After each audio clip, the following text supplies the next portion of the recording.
Hi, the strength. The strength of the Constitution lies entirely in the determination of each citizen to defend it. Today is 15th of March 2021. Let us have a quick discussion of all these important topics. Rapid GK yesterday questions के answers हैं. Make a correction. Who is known as the father of Indian space program? The answer is Dr. Vikram Sarabhai. Which number is famously known as Ramanujam Hardy? The number is 1729. Prime minister of India president होते हैं CSIR के, council of scientific industrial research. Jantar Mantar construct हुआ था Sawai Jai Singh second. Doctor Homi Jahangir Bhabha father of Indian nuclear programme है. Uzbekistan में ये exercise हुआ Dustlik between India and Uzbekistan. और यस्टरडे क्वेश्चन में क्वीन ऑफ द सतपुड़ा है पचमढ़ी. आज के सवाल है the fictional character Mowgli is the creation of whom this character Mowgli. Ramcharitmanas was originally written in which language? किस भाषा में लिखा गया था Ramcharitmanas? Which foundation instituted Saraswati Samman annual award? ये किसके द्वारा दिया जाता है सरस्वती समन एनुअल अवार्ड?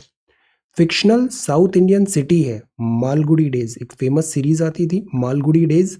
सो मालगुडी जो फिक्शियस साउथ इंडियन सिटी है इज अ क्रिएशन ऑफ हुम?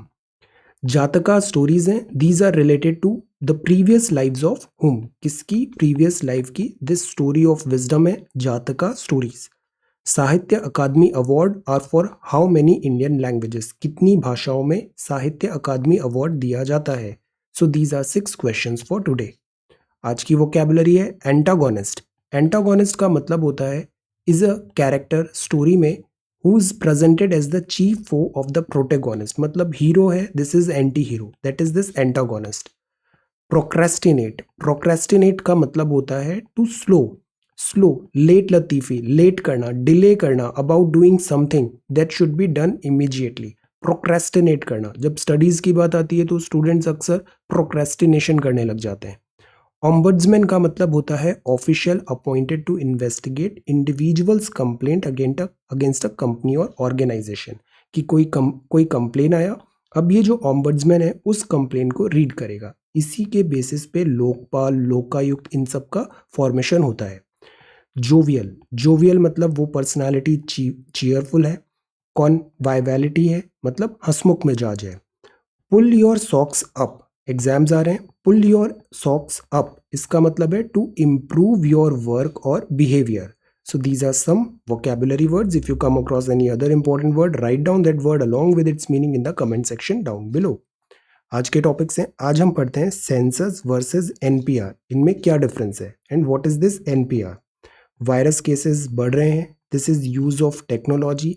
लो बीम और हाई बीम ये ड्राइविंग के एटिकेट्स होते हैं जैसे सिटी ड्राइविंग में. Will get to know. This is about Sarvodaya small finance bank. ये स्मॉल फाइनेंस बैंक क्या होते हैं इनका आज हम कॉन्सेप्ट समझेंगे. This is Aravalli mountains. This is deep generalist. Education plus में डीप जनरलिस्ट जो वर्ड आ रहा है that is about generalist, deep generalist. This is summit spirit. This is quad.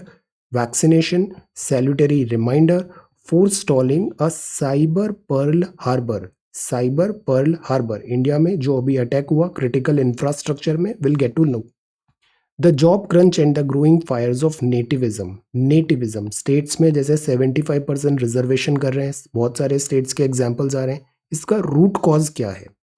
Future force for future wars. Nature of war change हो रहा है. Warfare.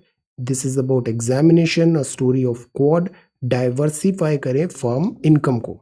Farm income. और हिंदी में हमने आज देखते हैं नगर पालिका. पंचायत पहले देखा था, नाउ दिस इज नगर पालिका. और ये सीसेट के कुछ क्वेश्चंस हैं और ये सॉल्यूशंस हैं.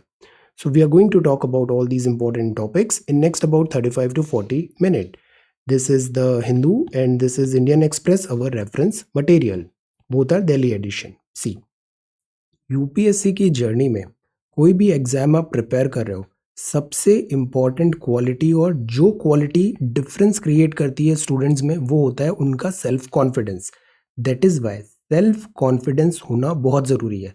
ओवर कॉन्फिडेंस भी नहीं होना चाहिए। सेल्फ मतलब आपको अपनी क्षमताओं पर पूरा दिस कॉन्फिडेंस है। सी, आपने 10th क्लियर किया है, 12th क्लियर किया है, ग्रेजुएशन क्लियर करते हैं, तब जाके आप एलिजिबल होते हो एग्जाम लिखने के लिए। इसका मतलब है कि आपको लिखना आता है, पढ़ना आता है, आपने एग्जाम क्वालिफाई किया है, you are good. So have self confidence.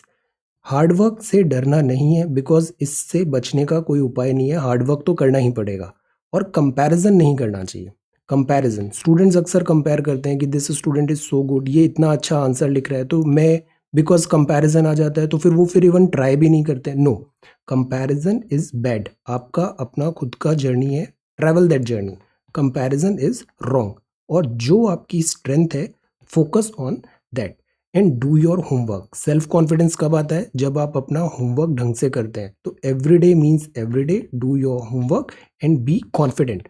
Confidence is the key to success. Okay, now अभी हम पढ़ते हैं this first news item, that is centre likely to allow residents to fill their NPR details online. NPR details online, ये national population register है। Population का register, जैसे हम attendance लेते हैं, जैसे हम ऑफिसेज में जाते हैं वहाँ पे साइन हो जाता है, ऐसे ही इंडिया में, इंडिया की टेरिटोरी में +-6 मंथ से जो लोग रह रहे हैं उनका भी एक रजिस्टर मेंटेन करते हैं। पॉपुलेशन, पॉपुलेशन कौन कौन सी रह रही है इंडिया में, तो this is called national population register. But NPR is not citizen. Citizen मतलब तो हो जाता है आप उसके नागरिक हो, इंडिया के नागरिक हो, मतलब आपको वोट का अधिकार मिलेगा और भी बहुत सारे अधिकार मिलते हैं। बट पॉपुलेशन मतलब आप इंडिया की ज्योग्राफी में रह रहे हो, इंडिया की टेरिटोरी में रह रहे हो, तो that is population. Last year ये एक्सरसाइज होना था, कोविड हुआ, डिले हुआ, अभी इसमें कुछ चेंजेस भी हो रहे हैं नेशनल पॉपुलेशन रजिस्टर में। चेंजेस इन द सेंस की यूज ऑफ टेक्नोलॉजी है, आप अपना डेटा प्रोवाइड करा सकते हो। बायोमेट्रिक या डॉक्यूमेंट्स जो होंगे वो कलेक्ट किए जाएंगे, ये दिया होम मिनिस्ट्री की रिपोर्ट में। अब सी, ये बिग काउंट है। A look at the next stage of updating the NPR database. Question for fresh NPR have not been made public yet, but last year, और जैसे कुछ इसमें क्वेश्चंस भी उठे थे, pretest conducting in 2019 including questions हैं, जैसे डेट हुआ, place of birth of father हुआ, mother, last place of residence, mother tongue, Aadhaar optional है, voter ID card, apart from mobile phone and driver's licence number. These questions could be there, but ये अभी public नहीं हुआ है।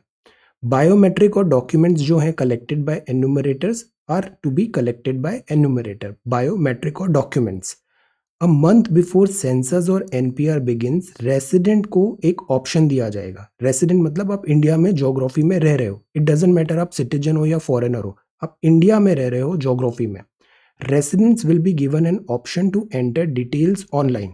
एक reference code भी generate होगा, तो ये उनको एक ऑप्शन देगा कि आप अपनी इंफॉर्मेशन खुद ही बता दो।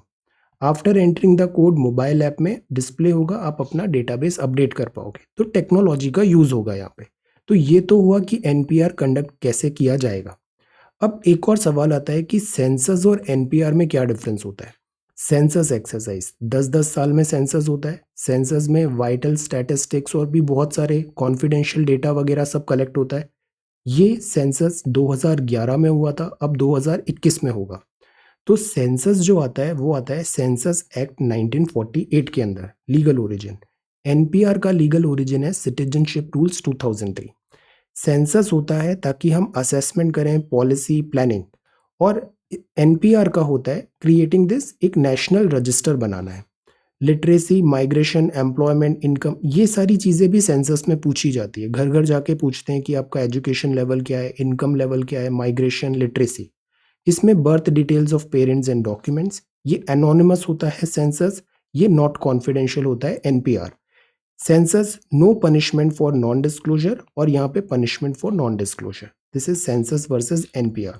फर्दर इसमें देखें तो एनपीआर जो होता है, all people staying in India 6 month and above who intends to reside for 6 months और मोर इंक्लूडिंग फॉरेनर, मतलब +-6 मंथ इंडिया में रहना चाहते हैं, चाहे वो फॉरेनर भी है, वो आएगा एनपीआर में। और रजिस्टर जो होता है नेशनल रजिस्टर ऑफ सिटीजन्स, इसमें बात आती है जो इंडिया के नागरिक हैं। प्रिपेयर्ड सेंसस 2011 के टाइम पे भी एनपीआर अपडेट हुआ था 2015 में। अप्रैल 1 2020 में लास्ट ईयर करना था, बट इसका डिले हो गया because of covid and some reasons. NPR is not a citizenship enumeration. NPR का मतलब सिटीजनशिप नहीं होता है, दोनों डिफरेंट चीज है। एनपीआर में फॉरेनर्स भी आ सकते हैं। It is compulsory for all Indians residents कि आप रजिस्टर करें एनपीआर में। The main purpose of NPR is to identify illegal migrant and identify them as foreign nationals. मतलब कंट्री को पता होना चाहिए कि वहां पे कितने कौन यहाँ पे रह रहा है, ये पर्पज होता है एनपीआर का। और NRC is for citizenship. Citizenship count, database banana resident का, लोग जो रह रहे हैं उनका रेसिडेंट का database banana, that is NPR. NPR और एनआरसी में डिफरेंस, प्राइवेसी गारंटेड है एनपीआर में, privacy is not offered formally, NPR में नहीं होती। सेंसस में प्राइवेसी होती है। गवर्नमेंट एनपीआर डेटा को यूज करती है, वेलफेयर प्रोग्राम्स में भी यूज होती है, जैसे उज्ज्वला स्कीम वगैरह में।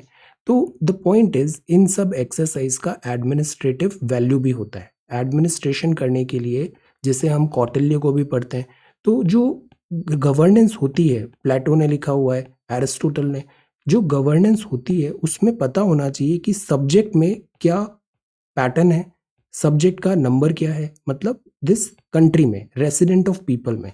सो दैट इज वाई इनका एडमिनिस्ट्रेटिव वैल्यू होती है। और this is not the first time, पहले भी इस टाइप की एक्सरसाइजेज हुई है, डिफरेंट कंट्रीज में भी ऐसा होता है। इस पे जो इश्यूज आए थे वो आते हैं कि पॉलिसी कैसे इम्प्लीमेंट होती है, उसकी गाइडलाइंस क्या है, और इससे कोई भी सेक्शन ऑफ सोसाइटी यहाँ पे डिप्राइव नहीं होना चाहिए, किसी भी प्रॉब्लम में नहीं आना चाहिए। That should be made sure. तो this is about NPR details online. ये अभी स्टार्ट है, टेक्नोलॉजी का भी इसमें यूज हो रहा है। Transparent and efficient and hassle free बनाने की जरूरत है इस पूरी एक्सरसाइज को, वो गवर्नमेंट ट्राई करेगी यहाँ पे। अभी ये न्यूज अब आने वाले टाइम पे कंटिन्यू रहेगा, will have a follow up. अब ये है, India logs these many new virus cases. Covid फिर से आ रहा है, कोविड के न्यू केसेस बढ़ रहे हैं, बिगेस्ट डेली स्पाइक हुआ 88%। This is not at all good. ये पोल पैनल है बंगाल में, Bengal, this is physical hearing चालू हो जाएगी हाई कोर्ट की, high court to resume physical hearing, अभी तक वर्चुअल हियरिंग चल रही थी। So this is the front page of the Hindu. ये एक बड़ा इंपॉर्टेंट न्यूज है, a matter of light and death. India में हम इंडियंस बड़े नोटोरियस होते हैं, हम ट्रैफिक रूल्स को फॉलो नहीं करते। आप कार लेके जा रहे हो, एक पर्सन इधर से भी साइड लेगा, दूसरा पर्सन यहाँ से भी ओवरटेक करेगा, तो it becomes very difficult to drive. Specially metro cities वगैरह में ट्रैफिक इतना होता है कि ड्राइविंग एक प्लेजर, मतलब नाइटमेयर हो जाता है ड्राइविंग करना। अब रात में ड्राइव करते हैं तो एक और प्रॉब्लम होती है, जो लाइट होती है, ट्रैफिक अपनी जो गाड़ी की लाइट होती है, इसमें एक होता है दिस बीम, हेडलाइट्स जो होती है वो लो बीम और हाई बीम होता है। जैसे हेडलाइट जब हाई बीम होती है तो लाइट का थ्रो दूर तक जाएगा, हाई रहेगा, और जब लो बीम होती है तो लाइट का थ्रो पास तक रहेगा। सिटी में because we are driving slow, तो सिटी में हाई बीम नहीं चलता है, सिटी के अंदर आपको लो बीम रखना है। बिकॉज जब हाई बीम से आप चलाते हो तो जो सामने से व्हीकल आ रहा है उसका ड्राइवर ऐसे ब्लाइंड हो जाता है बिकॉज ऑफ दिस लाइट। सो इससे एक्सीडेंट्स भी होते हैं, बट ये चीज़ अक्सर फॉलो नहीं होती है और इससे एक्सीडेंट्स होते हैं। तो technology, why not we use some kind of technology and why not we emphasise on drivers awareness, this is important. High beam is prohibited in city light, ये जो लाइट होती है ना, लॉन्ग थ्रो हो रहा है इसका, ये हाई बीम प्रोहिबिटेड है सिटी में। Due to the lack of awareness, absence of technology, stringently monitor, violation नहीं कर पाते हैं हम, तो जो ड्राइवर्स होते हैं वो स्कॉट फ्री हो जाते हैं, putting the lives of others at considerable risk. Because road में we are not alone, road जो सेफ्टी होता है इट्स लाइक चेन, आपकी सेफ्टी सामने से आने वाली गाड़ी पे डिपेंड करती है, तो दिस इज लाइक इंटरलिंक्ड है। So this is a matter of light and death. ये जो बीम है ना, ये लो बीम रखना है, हमेशा सिटी में लो बीम रखना है। जब सामने व्हीकल आ रहा है तो आप लो बीम कर लो उससे, अदरवाइज सामने वाला व्हीकल ब्लाइंड हो सकता है, आपसे हिट हो सकता है, एक्सीडेंट पॉसिबल है। दो using high beam city limit is prohibited, implement करना डिफिकल्ट है, तो टेक्नोलॉजी यूज करें, मॉनिटर करें, और ड्राइवर्स को अवेयरनेस दें, अवेयरनेस, ड्राइविंग एटिकेट्स होना बहुत जरूरी है। Then this is about heat and harvest, this is DUTA, this is next page, city. City में ये आरबीआई का एडवर्टाइजमेंट है कि क्यों ज़रूरी है आप अपना OTP वगैरह शेयर नहीं करें, डिजिटल ट्रांजैक्शंस जो होते हैं उसमें केयरफुल रहें, ATM debit credit card details don't share it, so this is digital etiquettes. ये एडवर्टाइजमेंट है सर्वोदय बैंक का, स्मॉल फाइनेंस बैंक है। कुछ टाइम पहले ये बहुत न्यूज़ में थे, स्मॉल फाइनेंस बैंक और पेमेंट बैंक। क्या होते हैं? इंडिया में हमें फाइनेंशियल इंक्लूजन बढ़ाना है, बैंकिंग सर्विसेज बढ़ानी है। तो बैंक्स भी ना अलग अलग टाइप्स के हो सकते हैं। जैसे कुछ बैंक होते हैं जो इंडस्ट्रियल ग्रोथ डेवलपमेंट इस पे फोकस कर रहे हैं। कुछ बैंक्स होते हैं जैसे नाबार्ड टाइप है, एग्रीकल्चरल रूरल डेवलपमेंट। कुछ होते हैं रूरल डेवलपमेंट बैंक्स होते हैं। कुछ हमने फिर बनाए कि क्यों ना हम पेमेंट बैंक बनाए। पेमेंट जो ऑनलाइन डिजिटल ट्रांजेक्शन हो रहा है, पेमेंट देना है किसी सर्विसेज एटसेट्रा, गवर्नमेंट स्कीम्स का, तो पेमेंट बैंक हो गया। फिर स्मॉल फाइनेंस बैंक्स भी हमने सोचा। तो जहाँ रेगुलर बैंक्स अपनी सर्विसेज प्रोवाइड नहीं कर पा रहे हैं, उस जगह पे ये small finance bank, payment bank उस गैप को फिल करेंगे। तो they are like increasing this financial inclusion, increasing this banking penetration. तो उसके लिए ये बैंक्स बने थे। जैसे न्यू प्राइवेट सेक्टर बैंक्स आए, IDFC, Bandhan bank. Payment banks आए थे, ये पेमेंट जैसे एयरटेल का आया था, पेटीएम, वोडाफोन, इन सब के पेमेंट बैंक आए थे। फिर ये स्मॉल फाइनेंस बैंक आए थे, जैसे एयू का, या फिर ये जैसे सर्वोदय है, these are small finance bank.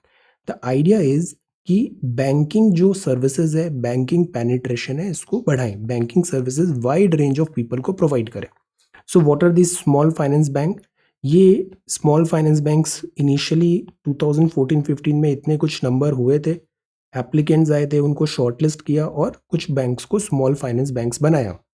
ये डिपॉजिट कर सकते हैं, यहाँ पे जो इनके कस्टमर हैं वो बैंक में जाके अपना पैसा डिपॉजिट कर सकते हैं। ये जो स्मॉल फाइनेंस बैंक्स हैं ये लोन्स भी डिसबर्स कर सकते हैं। Mutual funds, insurance, third party financial products भी ये डिस्ट्रीब्यूट कर सकते हैं। 75% of total adjusted net bank credit है वो प्रायोरिटी सेक्टर में देना है। ये इनके ऊपर दिस एक लिमिटेशन कह सकते हैं, एक रूल लगा रखा है कि जो 75% total adjusted net bank credit है वो प्रायोरिटी सेक्टर में जाना चाहिए, पीएसएल, प्रायोरिटी सेक्टर लैंडिंग। इनका लोन का साइज भी कैप कर दिया है, 50% loan should be up to ₹25 lakh. तो they are small small finance bank. ये बिग कॉरपोरेट्स को नहीं लोन कर पाएंगे, ये ओपन ब्रांचेस नहीं कर पाएंगे without RBI approval. Financial activities of the जो प्रमोटर है बैंक का, वो बैंक के साथ मिंगल नहीं होना चाहिए। ये हम क्यों कर रहे हैं? ताकि ये जो बैंक्स हैं ये ज़्यादा एक्सपोज नहीं हो, दिस अनसर्टेनिटी से एक्सपोज नहीं हो, इनके डूबने का खतरा कम हो। तो इसलिए हम लिमिट कर रहे हैं इनका दिस रिस्क। ब्रॉड गाइडलाइंस दिया है इनको, कुछ 40% इक्विटी कैपिटी। हैव अ लुक, इसको एक बार रीड करिएगा। बेसिक्स ये है कि स्मॉल फाइनेंस बैंक्स जो हैं ये बनाए गए थे to increase this banking penetration. इसमें एक डिफरेंस भी आता है अक्सर, उसका भी I share one PDF with you कि स्मॉल फाइनेंस बैंक और पेमेंट बैंक में क्या डिफरेंस होता है। कि क्रेडिट कार्ड जो है क्या वो ये दे सकते हैं? सवाल आया था, क्रेडिट कार्ड जो होता है वो पेमेंट बैंक क्या इशू कर सकता है, यस और no? So this is the thing. ये क्वेश्चन प्रिपेयर करना है, prepare a note on small finance banks and payment banks. क्यों इन्हें बनाया गया, क्या रिक्वायरमेंट थी, क्या इनका मैंडेट होता है? प्रिपेयर दिस नोट, इसका आई share one PDF. Okay, so this is small finance banks and payment banks. Sarvodaya जो है ये क्या है? सूर्योदय जो है this is bank of smile, small finance bank है ये, केटर करने के लिए लोगों की रिक्वायरमेंट, बैंकिंग रिक्वायरमेंट्स। अरावली फिर से न्यूज में, environmentalist residents against legislation of this mining in Aravalli. Aravalli old fold mountains है, अरावली का ये रेंज है, गुजरात, राजस्थान, दिस हरियाणा, दिल्ली, ये अरावली है। अरावली बहुत इंपॉर्टेंट है बिकॉज इस तरफ है थार डेजर्ट आ जाता है। अरावली डेजर्टिफिकेशन को स्टॉप करता है, अरावली इज इंपॉर्टेंट। और प्लस यहाँ से कुछ इंपॉर्टेंट रिवर्स भी हैं। Aravalli is a significant this physical structure. So Aravallis हैं, ये ओल्डेस्ट दिस माउंटेन है, बट प्रॉब्लम ये है Aravalli are dying. Aravalli ranges जो हैं, अरावली रेंज के माउंटेन्स हैं, हिल्स हैं, they are dying. Why? Because of human encroachment. Mountain range Aravallis Rajasthan, Gujarat, new Delhi, Haryana में है। Encompasses 5 district of southern area of Haryana, Gurgaon, Faridabad, Mewat, Rewari यहाँ पर है। रेंज सदर्न हरियाणा में है। और एनवायरमेंटलिस्ट बोलते हैं बिकॉज ऑफ दिस लैंड का शॉर्टेज है, तो अरावली जो हिल्स हैं, हिल्स डिसअपियर हो रही हैं, हिल्स को फ्लैट करके फिर उसका लैंड यूजेज पैटर्न चेंज हो रहा है। तो अरावली ऑलरेडी डायलैपिडेटेड कंडीशन में था और ये अब डिटीरियोरेट हो रहा है। इसका इकोलॉजिकल सिग्निफिकेंस है अरावली का, डेजर्टिफिकेशन को स्टॉप करता है, ड्रेनेज सिस्टम के लिए इंपॉर्टेंट है। रिवर्स हैं, एक इंपॉर्टेंट रिवर है अरावली से, उसका नाम बताइए, इंपॉर्टेंट ड्रेनेज सिस्टम है। प्रेसिपिटेशन करता है, चेक करता है ड्रॉट को। हैबिटेट है, बायोडाइवर्सिटी का है, यहाँ पे कुछ स्पीशीज भी हैं अच्छी। Resources and minerals are also important. So Aravalli protection is important. Environmentalist and residents against हैं लीगलाइजेशन ऑफ माइनिंग। माइनिंग जो चल रही है अरावली, बिकॉज माइनिंग से these Aravallis are getting this pollution हो रहा है और ये इनकी सिचुएशन वर्जन होती है, डायलैपिडेटेड होता है। सी, ये बायोडाइवर्सिटी हॉटस्पॉट है। 400 स्पीशीज है नेटिव ट्रीज के, श्रब्स के, हर्ब्स के, माइग्रेटरी बर्ड्स हैं, बटरफ्लाई है, रेप्टाइल है, मैमल्स हैं, लेपर्ड्स हैं, ये सारी चीज़ें अरावली में हैं। तो Aravalli conservation is, that is why is our priority. ये प्लास्टर पील ऑफ, ये बिल्डिंग्स हैं, कंस्ट्रक्शन काफ़ी पुअर हुआ है, so this is peeling off. This is also one form of corruption. Plaster peel off, cracks appear in this beam of this, quality जो material है that's not good.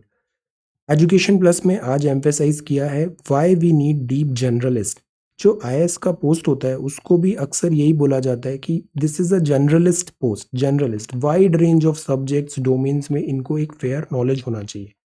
Creative problem solving, और ये क्यों ज़रूरी है, because जिस word में हम एंटर कर रहे हैं ना, यहाँ बहुत सारी चीज़ें इंटरलिंक्ड है। जैसे एजुकेशन पॉलिसी में आपने देखा, ह्यूमैनिटीज़ में साइंस भी पढ़ना है आपको, मैथ्स एंड एट्सेट्रा भी होना चाहिए। इंजीनियरिंग में अभी एक नया डिसीजन आया है कि इंजीनियरिंग के लिए मैथ्स वगैरह ज़रूरी नहीं है, मतलब ह्यूमैनिटीज़ वाले भी अब इंजीनियरिंग कर पाएंगे। द पॉइंट इज, सब चीज़ें कन्वर्ज हो रही है, इंटरलिंक हो रही है। Creative problem solving, innovation, system thinking, emotional agility requirement है फ्यूचर का। Our education system should be geared for this. We should interconnect disciplines जो हैं उनको इंटरकनेक्ट करें। सिलोज में स्टडीज नहीं होती है। जनरलिस्ट जरूरी है, वाइड रेंज ऑफ डोमेन्स में उनको एक रीजनेबल डेप्थ का नॉलेज है। Polymath is a term.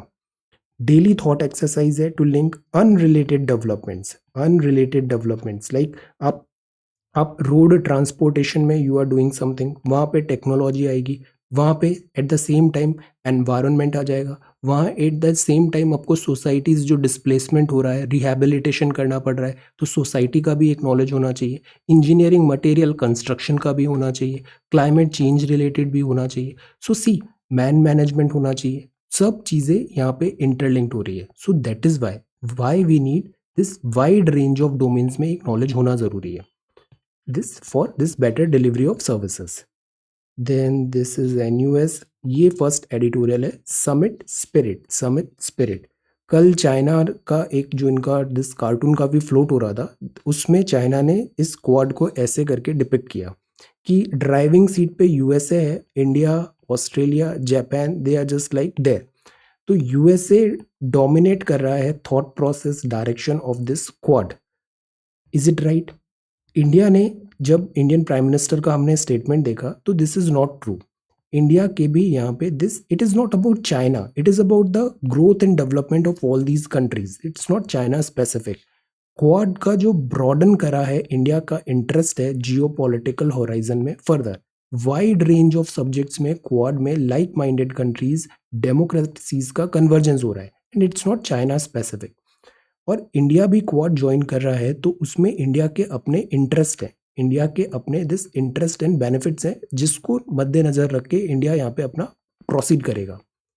The vaccine initiative जैसे बात किया, vaccine initiatives comes with N ambitious deadline कि हमने वैक्सीन मैत्री जो है 1 बिलियन वैक्सीन बनाएंगे 2022 तक, और ये वैक्सीन होगी made in India, but technology होगी यूएस की, जापान उसको फंड करेगा, ऑस्ट्रेलिया उसको डिस्ट्रीब्यूट करेगा। तो what is this? This is team work. Like minded democratic countries are coming closer, this is Quad. Open India Indo Pacific की बात है, फ्री फ्रॉम दिस कोएशन। जैसे साउथ चाइना सी है, साउथ चाइना सी में ये जितने भी आइलैंड्स हैं, लैंड्स हैं, ये सब चाइना डोमिनेट कर रहा है, क्लेम कर रहा है। तो free from coercion, India and Pacific, rule of law होना चाहिए। China United Nations conventions law of sea को मानने से मना करता है, तो अंक्लॉज को मान नहीं रहा है, मतलब रूल ऑफ लॉ नहीं है। फ्री शिपिंग नहीं हो पा रही है, सी लेन्स ऑफ कम्युनिकेशन में डोमिनेट कर रहा है, which is not good. So quad जो होगा that would be a force for global good, ये यहाँ पे मैसेज इन्होंने दिया, समिट का स्पिरिट था। अब जो नेक्स्ट है, अब इसमें बैकड्रॉप ऑब्वियसली एलएसई का भी है। अभी एलएसई में चाइना के साथ फेस ऑफ जो हुआ, चाइना के साथ अभी हमारी और भी मीटिंग्स होने वाली हैं, जैसे कि ब्रिक्स और Shanghai cooperation organisation, BRICS and SCO, इसमें हम चाइना के साथ दिस कोऑपरेट कर रहे हैं। चाइना के साथ हमारा दिस जो ट्रेड रिलेशन है वो भी पिछले कुछ टाइम पे अप ही हुआ है, ऐसा नहीं है कि हम डीकपल हो रहे हैं economy. So the point is Quad is there and China के साथ जो हमारे टर्म्स हैं वो भी देयर है। इंडिया इंडिपेंडेंटली दोनों चीजों को यहाँ पे टेकल करेगा, force for global good. This is salutary reminder, policy makers must focus on maintaining price stability given the volatile food and fuel cost. Price stability, कुछ ही दिन पहले हमने इन्फ्लेशन देखा, इन्फ्लेशन के पॉजिटिव्स क्या होते हैं, इन्फ्लेशन के नेगेटिव्स क्या होते हैं। पॉजिटिव्स ये होते हैं कि जो इन्फ्लेशन होता है ना, ये इंडिकेटर होता है कि इकोनॉमी बढ़ रही है ऊपर, इकोनॉमी में जॉब क्रिएशन हो रहा है, एम्प्लॉयमेंट बढ़ रहा है, प्रॉस्पेरिटी ग्रोथ आ रहा है, तो एक slight degree of inflation is good. 4 ± 2% पे इन्फ्लेशन बेड तब है जब ये 4 ± 2 के बैरियर को क्रॉस करता है, जैसे 5-6% ऊपर जा रहा है, which is not good for economy. तो सैल्यूटरी रिमाइंडर, रिटेल इन्फ्लेशन हम सीपीआई से मेजर कर रहे हैं, 5.02% आया।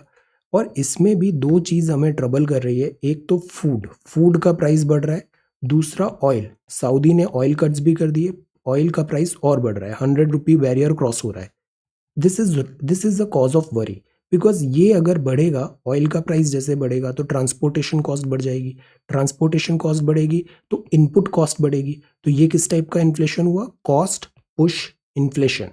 और फूड का प्राइस अगर बढ़ता है तो हमारे यहाँ एक वाइड सेक्शन ऑफ सोसाइटी है वो हैव नॉट्स है, तो बेसिक जो नीड्स होती है खाने की वो उनकी पूरी नहीं हो पाएगी। हमारे यहाँ ऑलरेडी मॉल न्यूट्रिशन बहुत ज़्यादा है, प्रिवेल हो रहा है, और कोविड-19 जैसे फिर रेस्पॉन्सिबिलिटीज एंड चैलेंजेस बढ़ गए, तो फूड एंड ऑयल का प्राइसेस हाई होना is a cause of worry. It is important कि आरबीआई टेम करे इन्फ्लेशन, और इन्फ्लेशन टेम करने का मतलब ये भी नहीं हो कि हमने बहुत ज़्यादा स्क्वीज कर दिया लिक्विडिटी फ्रॉम इकोनॉमी, और ग्रोथ को हमने, बिकॉज ग्रोथ भी अभी हमारी नेटिव स्टेज पे है, अर्ली स्टेज पे है, रिकवरी ये भी कॉम्प्रोमाइज नहीं होनी चाहिए। तो this is all about making a balance, walk right row, salutary reminder. ये आर्टिकल लिखा है एम के नारायण साहब ने, forestalling a cyber Pearl Harbor. Pearl Harbor बहुत इंपॉर्टेंट इवेंट है वर्ल्ड हिस्ट्री में। पर्ल हार्बर जापान ने अटैक किया था यूएसए पे, यूएसए पे अटैक किया था, तो उसके बाद फिर यूएसए आया वर्ल्ड वॉर 2 में एंटर, पार्टिसिपेट किया यूएसए ने, बिकॉज उससे पहले यूएसए एक बाय स्टैंडर की तरह केवल सप्लाईज दे रहा था। पर्ल हार्बर के बाद यूएसए वर्ल्ड वॉर 2 में आया, और फिर इसके बाद ये दो बड़े न्यूक्लियर बॉम्ब्स गिरे जापान में। तो पर्ल हार्बर जो है ये एक इंपॉर्टेंट इवेंट है दिस वर्ल्ड हिस्ट्री की। अब पर्ल हार्बर का रेलेवेंस लिया है, जैसे इंडिया में साइबर इंफ्रास्ट्रक्चर जो है, क्रिटिकल इंफ्रास्ट्रक्चर है, उसमें अभी अटैक्स हुए। कुछ ही दिन पहले 2 मार्च को हमने ये टॉपिक प्रिपेयर किया था, critical infrastructure.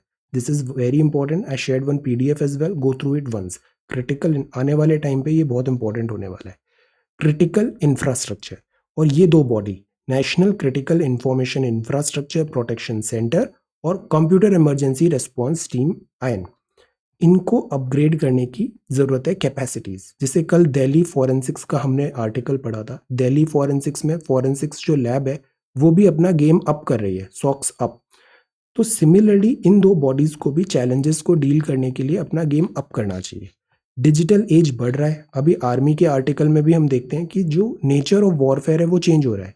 Trojans, malware, phishing, spyware, denial of services, espionage, ये चीजें बढ़ती जा रही है, साइबर वॉरफेयर, और इंडिया को need to prepare better. China इसमें बहुत ज़्यादा अगेन डुबियस क्यों है, बिकॉज चाइना की जो टेक्नोलॉजी कंपनीज हैं और चाइना की जो गवर्नमेंट है, इनका क्लोज कोऑपरेशन होता है बहुत ज़्यादा, और गवर्नमेंट चाहे तो इन टेक्नोलॉजीज कंपनीज को इंफॉर्मेशन शेयर करने के लिए बाध्य भी कर सकती है। अभी जैक मा का केस देखा था, China is a very different country, तो दैट इज़ वाई जो चाइनीज़ टेक्नोलॉजीज़ हैं, गैजेट्स हैं, इंस्ट्रूमेंट मेकर्स हैं, ये सब एक वरी है, डुबियस है, इनका थोड़ा बिलीव करना डिफिकल्ट होता है इन पे। तभी गवर्नमेंट ने अभी बोला था कि जो ट्रस्टेड सोर्सेज हैं उसी से आप 4G 5G इक्विपमेंट्स खरीदो। हुवावे के जो इक्विपमेंट्स हैं वो यूएसए में बैन कर दिए थे, यूके में बैन कर दिए थे बहुत टाइम तक। अभी शाओमी जो है वो यूएसए में ब्लैकलिस्ट कर दिया था। वाई? बिकॉज ये एस्पियोनेज करता है, सर्विलांस करता है। तो द पॉइंट इज, ये जो चीज़ें हैं इस पे हमें भी केयरफुल होना ज़रूरी है। साइबर जो इंफ्रास्ट्रक्चर है, critical infrastructure, we need to safeguard that structure. Draw करे comprehensive cyber strategy, fully acknowledge करे extent of cyber threat. Acknowledge, acknowledge is a very powerful word. Acknowledge मतलब आपने स्थिति को समझ लिया है कि ये है, डिनायल नहीं कर रहे हैं। और एक बार आप डिनायल करना बंद कर देते हैं, एक्नॉलेज कर लेते हैं सिचुएशन को, तो फिर उसमें इंप्रूवमेंट होता है। साइबर थ्रेट है, इसको एक्नॉलेज करें एंड इम्प्रूवमेंट करें। इम्परेटिव और इमीडिएट नेसेसिटी है। तो ये पूरी टॉक्स हैं यहाँ पे। कोविड-19 भी है। रशिया पे चार्जेस लगे थे, यूएस प्रेसिडेंशियल इलेक्शन को उसने शायद टैम्पर करने की कोशिश किया। फिर ये जो सोशल मीडिया वेबसाइट्स वगैरह हैं, फेसबुक पे चार्जेस लगते हैं कि ये भी इलेक्शन रिगिंग और सोशल इंजीनियरिंग जैसी चीज़ों में इन्वॉल्व होते हैं। So these are all thing we need to be very very careful. A job crunch and the growing fires of nativism. अभी हरियाणा ने 75% किया, झारखंड ने 75% किया, तमिलनाडु ने भी 75% का अनाउंसमेंट कर दिया। What is this? ये जो सन ऑफ सॉइल थ्योरी है कि जॉब रिजर्वेशन होगा केवल लोकल्स के लिए, ये फिर से अभी अप हो रही है। This is not good for like national integration. और जो टैलेंट है उसको भी ये दूर भगाएगा, टैलेंट को अट्रैक्ट नहीं करेगा। तो लॉन्ग टर्म में इसके कॉन्सिक्वेंसेज हो सकते हैं। द पॉइंट इज, इस आर्टिकल में डिस्कस किया है कि ये ज़रूरत क्यों पड़ी, ये जो नेटिविज्म है इसकी ज़रूरत क्यों पड़ रही है। इसके बहुत सारे फैक्टर्स हैं। सबसे बड़ा फैक्टर तो ये है कि जैसे इंडिया में जो 28 स्टेट हैं ये सब इक्वल नहीं है। जम्मू कश्मीर में हालात बहुत डिफरेंट है, तमिलनाडु के हालात बहुत डिफरेंट होंगे। तो हम सोचें जम्मू कश्मीर तमिलनाडु की तरह इकोनॉमिकली प्रॉस्पर कर लेगा बहुत ज़्यादा, तो दैट इज़ डिफ़िकल्ट। सिमिलरली जैसे मध्य प्रदेश देखें अपन या बिहार देखें, इनके प्रॉस्पेक्ट्स बहुत डिफरेंट है in comparison to Maharashtra. Geography, tradition, agglomeration, ये बहुत सारे फैक्टर्स हैं कि जो हमारे यहाँ कुछ स्टेट्स हैं उन्होंने बहुत अच्छा परफॉर्म किया है। ईज ऑफ डूइंग बिजनेस भी जो रिपोर्ट हम देखते हैं स्टेट वाइज, तो some states have done well, some are not doing well. Export का भी रिपोर्ट आया था तो जिसमें ये बताया कि जैसे गुजरात और ये जो कोस्टल स्टेट्स हैं ये एक्सपोर्ट बहुत करते हैं, इनमें इनमें फाइनेंशियली दे आर स्ट्रॉन्ग। जबकि जो हिंटरलैंड वाले स्टेट्स हैं they are little bit behind. एक 3-3-3 इफेक्ट है। तीन रिचेस्ट लार्ज स्टेट्स हैं, महाराष्ट्र, तमिलनाडु, कर्नाटका। ये जो तीन स्टेट्स हैं ये मतलब दे आर रिच। ये 3 गुना ज़्यादा रिच हैं poorest state like Bihar, UP, Madhya Pradesh. और ये जो स्टेट्स हैं ये पुअर है। पहले एक टर्म भी चलता था बीमारू, कुछ राज्यों को बीमारू स्टेट बोला जाता था। बीमारू मतलब वहाँ पे ग्रोथ कम है, इंडस्ट्रीज कम है, एम्प्लॉयमेंट अपॉर्चुनिटीज़ कम है। तो अगर ये कम है तो एम्प्लॉयमेंट और जो बिजनेस है, बिजनेस बिजनेस को अट्रैक्ट करता है। एग्लोमरेशन, कोई फॉरेन की कंपनी है वो कर्नाटका में अपना स्टार्टअप ज़्यादा करने का सोचेगी बेंगलुरु में, बिकॉज वहाँ पे इंफ्रास्ट्रक्चर अवेलेबल है, एग्लोमरेशन है। वो पुणे में ज़्यादा कोशिश करेगी सेटअप करने का, बजाय वो किसी किसी first year second year city of these 3 big states में आने के। तो ये एक चीज़ होती है। पर कैपिटा इनकम भी इनका कम है। तो इससे सेफगार्ड करने के लिए फिर ये जो स्टेट्स हैं वो फिर करने लग जाते हैं दिस सेफ्टी के लिए son of soil theory type. GST आया तो जो लोकल स्टेट्स हैं उनके पास भी टैक्सेशन और एक्स्ट्रा जो पर्क्स एंड इंसेंटिव्स वो देते थे कंपनीज को अट्रैक्ट करने के लिए कि लैंड में, लीज में, एटसेट्रा, वो चला गया इनके पास। So they are kind of this defence backfoot में आ रहे हैं। और फिर वो जॉब रिजर्वेशन फॉर लोकल्स की बात कर रहे हैं। बिकॉज जो लोकल्स हैं, जैसे हरियाणा की बात करें तो हरियाणा में एम्प्लॉयमेंट जो है वो कम हुआ है। 11 out of 18 million voters of Haryana do not have a regular job. See, this is the reason. फिर वहाँ पे जो गवर्नमेंट है वो फोर्स हो रही है कि जॉब में रिजर्वेशन यहाँ पे वो दे लोकल्स को। बट इससे फिर नेशनलिज्म का थ्रेट है। तो सॉल्यूशन इसका ये होगा कि जो सिस्टमेटिक फ्लॉज हैं, हमको स्टेट्स को वायबल बनाना है। स्टेट्स में भी डिसेंट्रलाइजेशन होना चाहिए और एक इक्वालिटी काइंड ऑफ आनी चाहिए, इक्विटी आनी चाहिए कि बहुत ज़्यादा डिस्पैरिटी नहीं हो स्टेट्स में। इंडिया में भी जैसे हम ग्रोथ एंड डेवलपमेंट देखते हैं, ऑक्सफॉर्म की रिपोर्ट बोलती है इनइक्वालिटी है ग्रोथ में। पीपल में है, कुछ पीपल आर वेरी रिच, कुछ people are very poor. At the same time ये रीजन्स में भी है, स्टेट्स में भी है. Some states are so good, some states are not that good. So जो growth and perks of growth है, डेवलपमेंट है, वो equitable distribution is important. Initial push है, सी मिल गया. जैसे जो कोस्टल स्टेट्स हैं, इनके पास सबसे बड़ा जो बेनिफिट होता है ना, वो होता है समुद्र. समुद्र होते ही इनके पास बहुत ज़्यादा एम्प्लॉयमेंट, रेवेन्यू, इनकम के सोर्सेज बढ़ जाते हैं. हिंटरलैंड स्टेट्स थोड़ा डिसएडवांटेज में होते हैं. फिर पहाड़ी स्टेट्स होते हैं, जैसे जम्मू कश्मीर हुआ, उत्तराखंड हुआ, ये सब तो और डिसएडवांटेज में होते हैं, बिकॉज यहाँ पे जोग्राफी थोड़ा फेवर नहीं करती है ग्रोथ को. उत्तराखंड में जैसे अभी हमने डैम्स का बात किया, जोग्राफी फेवर नहीं कर रही है. Initial push, see agglomeration effect, ये एडवांटेज है. सब नेशनलिज्म को एनकरेज नहीं करना है और डिविजिव टेंडेंसीज भी we should discourage. Then this is politics, who pays the piper. ये बात है future force for future wars. War का वॉरफेयर चेंज हो रहा है. It's not about muscles, it's about brain. Brain, future force for future wars. Confluence है technology का. Government जो अप्रोच है वो भी वॉर को चेंज करे. ऑफिसर्स में क्या रिक्वायरमेंट है, अभी आप एसएसबी में जाते हो, ऑफिसर्स में क्या रिक्वायरमेंट है. ऑफिसर्स में जो रिक्वायरमेंट होती है वो होता है लाइक क्विक थिंकिंग होना चाहिए, रैशनैलिटी होनी चाहिए, ऑब्जेक्टिव थिंकिंग है या नहीं है, क्रिटिकली वो सोच पाता है या नहीं. ब्रेन पे ज़्यादा फोकस किया जाता है. ब्रेन इंटेंशंस जो होती हैं ये काफ़ी मैटर करती है. बिकॉज फिजिकल तो वो 3-4 महीने की ट्रेनिंग में आपको सब सही कर देते हैं. वो फिजिकल ट्रेनिंग इतनी एग्जॉस्टिव होती है कि they make you fit. But जो एटीट्यूड है, सोचने का तरीका है, ये चीज़ को चेंज करना डिफिकल्ट होता है. तो इन पे ज़्यादा फोकस किया जाता है. सिविल सर्विसेज इंटरव्यू में भी नॉलेज चेक नहीं होता है. नॉलेज तो क्या है, आपको थोड़ा सा पढ़ाएंगे सब सीख जाएंगे. ये इंग्लिश टेस्ट भी नहीं है. आपको बीपीओ का जॉब तो करना नहीं है वहाँ पे कि आपको स्पोकन इंग्लिश बोलना है. It's about officer like qualities, intentions and this aptitude वहाँ पे चेक होता है. तो टेक्नोलॉजी अपग्रेड, सिविल मिलिट्री में सिनर्जी ज़रूरी है. स्पीड और एक्यूरेसी होना चाहिए. नेचर ऑफ वॉर चेंज हो रहा है. सी चेंज कैसे हो रहा है, hyper, hybrid, compound, non linear, fourth generation, next generation, contact less war हो रहा है. अभी जैसे चाइना ने अगर सपोजिटली किया है, उसने हमारे क्रिटिकल इंफ्रास्ट्रक्चर सारे ब्लॉक कर दिए. Is this not a war? And what type of war is? एक बटन से उसने पूरा यहाँ पे दिस इलेक्ट्रिसिटी आउटेज हो गया. Robotics, autonomy, miniaturisation, big data, advanced manufacturing, ये नेक्स्ट बज वर्ड्स हैं वॉर के.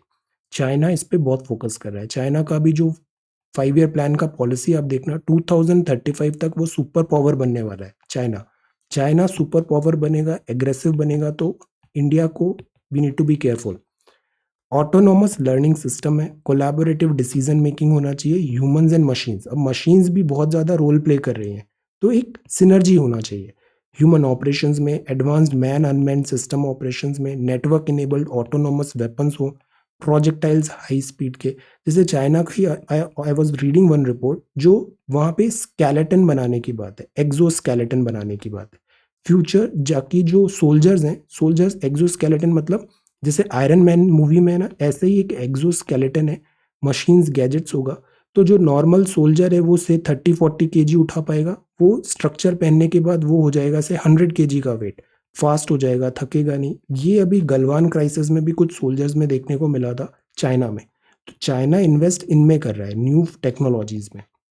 Cognitive and perceptual domains through weapons, soldiers, robots and cyborg. Cyborg, robot, soldiers, this. So the point is future warfare change हो रहा है और change is the only constant. We also need to change accordingly. This is defection galore, anti-defection laws. This is leadership, this is custody. Panel on air quality dissolve कर दिया गया है. Slow steady crossing of education milestone. Right to dissent is central. Veteran journalist ने कहा. Veteran का meaning क्या होता है? वेटरन, हम अक्सर ये वर्ड यूज करते हैं, veteran. This is about focus और revenge, bedtime, procrastination bedtime. ये जो जनरेशन आ रही है, sleep is becoming a luxury, sound sleep is becoming a luxury. तो ऐसा नहीं है, प्रोक्रेस्टिनेशन, स्लीप इज इम्पॉर्टेंट. फिर ये कुछ गैजेट्स भी आ रहे हैं स्लीप के लिए. गैजेट्स से ही स्लीप डिप्राइव होता है, अब गैजेट से ही वो स्लीप लाने की कोशिश कर रहे हैं. जैसे ब्लू लाइट ग्लासेस हुआ, smart pillow, noise cancelling ear plugs हैं, वेकअप लाइट्स है, वेटेड ब्लैंकेट्स है. This is gadgets. ललबी मतलब वो लोरी सुना रहे, गैजेट सोने में हेल्प करेगा. American actor, this is a different thrill now showing. Blinken Austin head to Asia. USA की पॉलिसी आउटरीच बढ़ने लग गया है. म्यांमार में सिचुएशन नॉर्मलाइज नहीं हो रही. और ये है आयरलैंड इटालियन में एस्ट्राजेनेका शॉर्ट क्रिप्टो इन्वेस्टर्स हैं. Emergency agency child migration surge. Child migration surge USA. US orders emergency agency to help with child migration search. Migration crisis और उसमें भी children are affected the most. कल India finally जीता. Kohli is back in form. और ये the Indian Express है. This is AAI. Government shed AAI stake in Delhi Mumbai airports. Privatise government अपने stakes यहाँ पे दिस ड्रॉप कर रही है. ये फ्रंट पेज है the Indian express.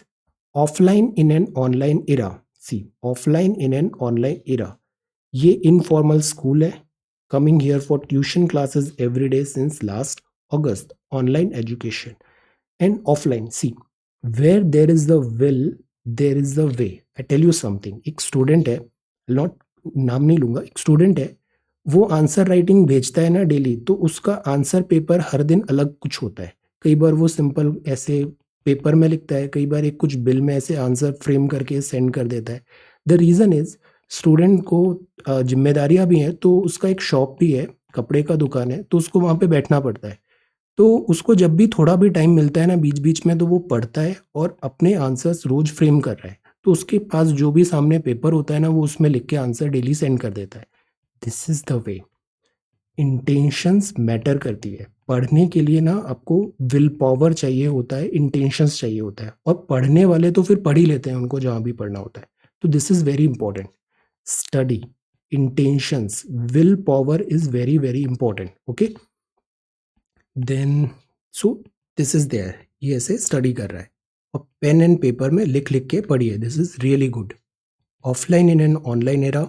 This is protest express network. India Pakistan Indus commission meeting होगा अभी. Sharing of water.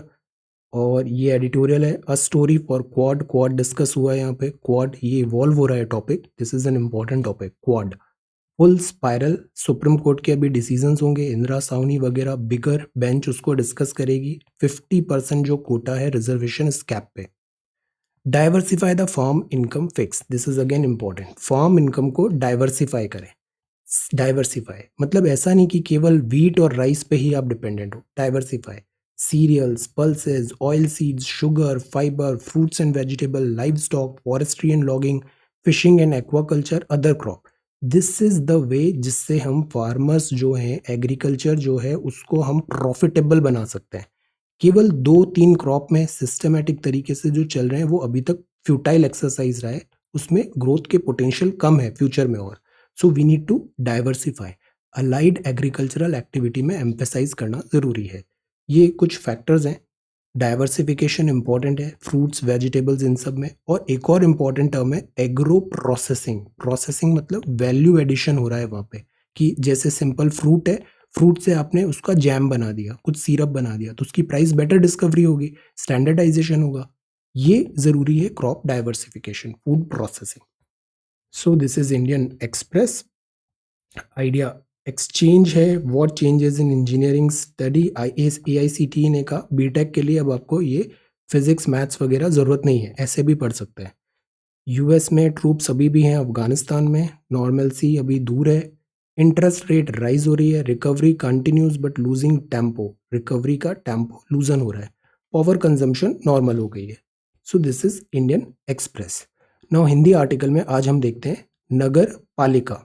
73rd amendment था, वो था पंचायत के लिए. 74th अमेंडमेंट था, वो था नगर पालिका के लिए. इसमें ये नए आर्टिकल्स आए. 243P क्या बोलता है कि परिभाषाएं दी हुई है नगर पालिका की. क्यू में है नगर पालिका का गठन कैसे होगा. आर में है इसकी संरचना, स्ट्रक्चर क्या होगा. एस बोलता है वार्ड समिति. जैसे शहर होते हैं ना, शहर में वार्ड्स में डिवाइडेड होते हैं, वो लोकल वार्ड्स होते हैं वहाँ पे. वार्ड समितियां इत्यादि का गठन एवं संरचना. सीटों में आरक्षण भी होगा यहाँ पे. इसका कार्यकाल कितना होगा. सदस्यता से अयोग्यता कब होगी. नगर पालिका की शक्ति, जैसे टैक्सेशन लेता है, हाउस टैक्स लेता है, इलेक्ट्रिसिटी वगैरह बहुत सारी चीज़ों में ये सर्विसेज प्रोवाइड करता है, स्ट्रीट लाइटिंग वगैरह. शक्तियां, प्राधिकार, दायित्व। कारोपण की जो शक्तियां तथा निधि, कर जो है टैक्सेशन, वो कहाँ से ले सकता है। फिर ये इंपॉर्टेंट है वित्त आयोग बनाने का। नगर पालिका का लेखा का अंकेक्षण होगा। चुनाव कैसे होंगे, स्वशासित प्रदेशों में कैसे होगा, स्वशासित प्रदेशों में नगर पालिका कैसे बनेगी, इसके भी फॉर्म्स डिफरेंट डिफरेंट, इसको हम कल देखते हैं। कतिपय क्षेत्रों में इस भाग का लागू नहीं होगा। जिला योजना, महानगर, नगर पालिका, विद्यमान कानून और चुनावी मामलों में न्यायालयों के हस्तक्षेप पर रोक। अब ये जो म्युनिसिपैलिटीज हैं, नगर पालिका है या फिर पंचायत है, ये पहले से भी थी, बट द पॉइंट इज वो सिस्टमैटिक नहीं थी, कॉन्स्टिट्यूशनलाइज नहीं था। तो इसीलिए कॉन्स्टिट्यूशनलाइज किया इन्हें इन सब आर्टिकल्स के अंदर। कुछ मैंडेटरी वर्क है, कुछ ऑप्शनल वर्क है जो इन म्युनिसिपैलिटीज को देना है, नगर पालिकाओं को देना है, सो दैट सर्विस बेटर हो और डिसेंट्रलाइज्ड हो, ग्रास रूट लेवल पे डेमोक्रेसी हो। उसके लिए ये panchayat and municipality is important. Okay, now ये सी सेट है। सी सेट में पहला स्टेप होता है सैंपल स्पेस कैलकुलेट करें। 1 से 20 तक के नंबर है, मल्टीपल ऑफ 3 और 5 देखना है।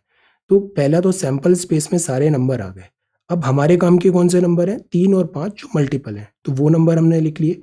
ये कितने नंबर हुए, 9। ये कितने थे, 20। तो प्रोबेबिलिटी कितना हुआ, जो हम चाहते हैं, हम ये चाहते हैं 9 आउट ऑफ 20, तो 9 out of 20 that is probability of happening. Similarly 10 price थे, 25 ब्लैंक थे, तो टोटल आउटकम कितने हुए, 10 + 25 35। हम क्या चाहते हैं, 10, तो 10/35 that is 2/7 is the probability of happening this price. अब ये कार्ड होते हैं, ये नो फेस कार्ड होते हैं, इसमें फेस नहीं बना हुआ है। ये फेस कार्ड है, जैक, क्वीन और किंग। ये ब्लैक होते हैं और एक होता है दिस, ब्लैक और रेड 2 कलर में होते हैं ये, jack, queen, king. Total cards 52 होते हैं। तो फेस कार्ड्स कितने होंगे, दिस दिस दिस, और ऐसे कितने सेट्स बनते हैं, 4 सेट्स। तो 4 × 3 दैट इज 12। अब प्रोबेबिलिटी अगेन, टोटल आउटकम्स नीचे, डिजायर्ड आउटकम्स ऊपर, तो 3/13 इज द आंसर। आज का सवाल है, 2 डाइस टॉस हुए हैं, probability that the total score is a prime number. Prime number क्या होता है, जो केवल खुद से डिवाइड होता है या 1 से, वो प्राइम नंबर है। प्रोबेबिलिटी क्या होगा, जब 2 डाइस आपने थ्रो किए, डाइस मतलब उसमें नंबर होते हैं 1 2 3 4 5 6, 1 2 3 4 5 6। अब दोनों एक साथ थ्रो हुआ है तो दोनों का कॉम्बिनेशन होगा, तो ये टोटल आउटकम आएंगे। और उसमें से प्राइम नंबर कौन कौन से होंगे, टोटल स्कोर प्राइम नंबर किस में आएगा वो फाइंड करेंगे और इससे प्रोबेबिलिटी आ जाएगी। एक डब्बा है जिसमें 8 रेड 7 ब्लू 6 ग्रीन बॉल है। एक बॉल को आपने पिक किया, व्हाट इज द प्रोबेबिलिटी कि वो ना तो रेड है और ना ग्रीन है, आंसर थिंक। 2 ब्रदर हैं, एक्स और वाई, एग्जाम में लिखे उन्होंने, अपीयर हुए। The probability of selection x 1/7 है और बी 2/9 है। तो प्रोबेबिलिटी दोनों के सिलेक्शन होने की कितनी होगी। इसमें एक और टर्म होता है mutually independent event and mutually this dependent event. Dependent मतलब ये हो तो ये होगा, एक का नतीजा दूसरे को इम्पैक्ट करेगा। बट ये जो इवेंट है वो कौन सी होती है, इंडिपेंडेंट। एक्स ने अपना एग्जाम अलग लिखा, वाई ने अपना एग्जाम अलग लिखा, तो ये दोनों कौन सी इवेंट होंगी, इंडिपेंडेंट इवेंट होगी। एक्स का नतीजा वाई के नतीजे को इम्पैक्ट नहीं करेगा, सिमिलरली वाइस वर्सा। तो this is third question. So these are some questions, ये सॉल्यूशंस है, ट्राई टू आंसर। ये नगर पालिका है, ये study will power story for Quad है, this is nativism, this is Trojan, cyber infrastructure is important, this is Quad again, deep generalist, wide range of subjects का knowledge है, range and depth. इसको prepare करिए, small finance bank and payment banks, this is about NPR. So this is 15th of March 2021. Thank you so much for watching this video. Take care, study well and be safe.